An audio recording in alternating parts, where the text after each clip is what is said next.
Hi, it's Ben. Welcome to the interstitial space, the ether in between episodes.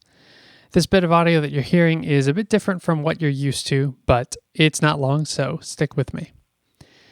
If you're a long-time listener, you might remember the episodes we've done in the past around removing bias from datasets.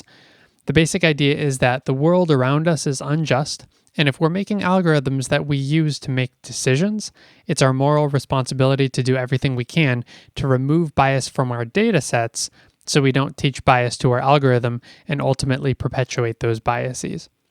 I love those episodes and I love that topic because it's a really hard problem and it's really, really big. But the craziest piece to me is that in that context, perpetuating discrimination doesn't happen with an action. It happens because of inaction.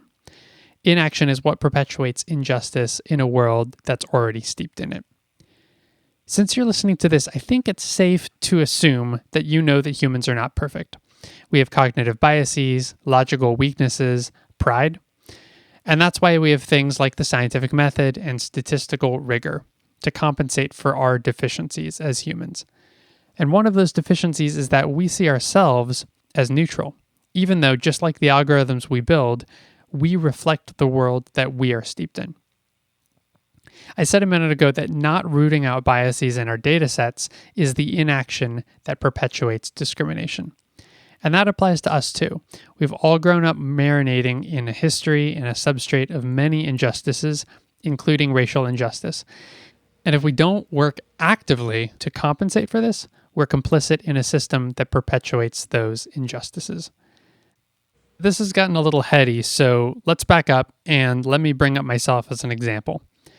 I'm a white guy living in Silicon Valley, a bubble for sure, and I like to think of myself as a good person. I've been doing some learning recently, prompted specifically by the tragic murders of Breonna Taylor, Ahmaud Arbery, and George Floyd by the police.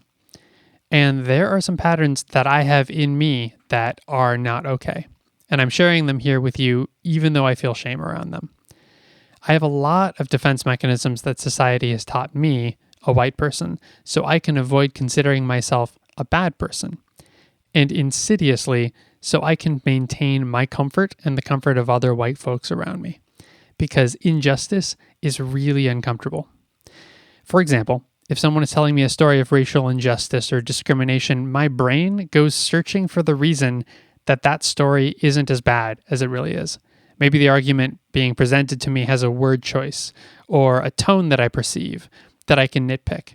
And in doing so, I can avoid facing the uncomfortable truth of what is actually being said.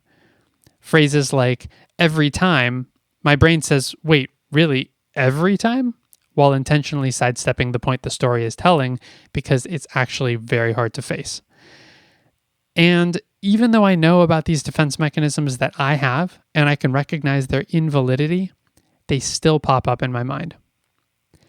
Another thing is that I can very easily come to a place of shame that I haven't been better in the past, or that I wasn't informed enough.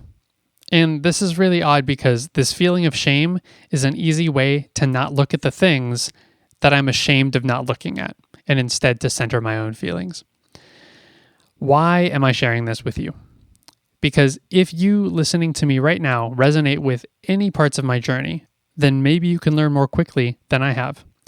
We, just like our algorithms, are composed of our DNA, or source code, and the input that we've been trained on. We are not neutral. Algorithmic bias applies to us too. We all say that we want a just and free world, but what that really means is becoming comfortable with being uncomfortable and taking actions. It means doing the work and showing up every day, imperfectly, sure, but always learning and always striving. This is basically us choosing to train our own brain on better data going forwards.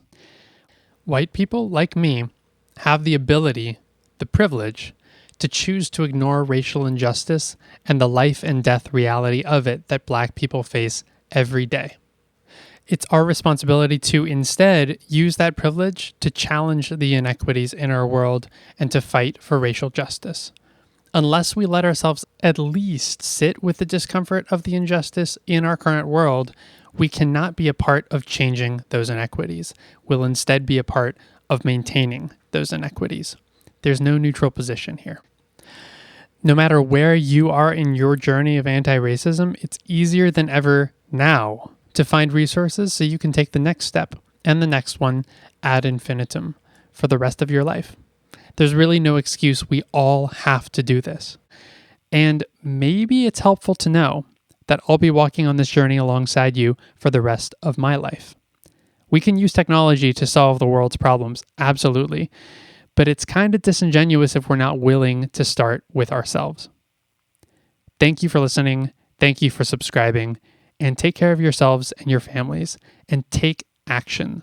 Put your shame aside and act instead. Learn, educate yourself, buy into this because Black lives matter. So let's walk this journey together. Thanks.